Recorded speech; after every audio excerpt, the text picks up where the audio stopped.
আজি পিছে মই অকণমান দেৰিকৈ ওলাই গৈছোঁ দেই, মানে 12টা মানেই বাজি গ'ল। ৰাতিপুৱা বাৰু বতৰটো ঠিকেই আছিলে, ঘপককৈ বৰষুণ যাক ক'ৰ পৰানো টপকি জানো। মোৰ পিছে গাঁৱতে কাম আছিলে, এয়াৰ থ্ৰেডিং আছিলে আৰু কেইবাগৰাকীও আছিলে বাৰু কাষ্টমাৰ।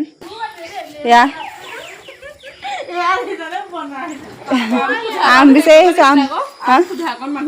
আম আমি পাৰ্মিশ্যন লৈ আহিছোঁ দেই, লোকৰ বাৰীত আম খাবলৈ আহিছোঁ। চাওক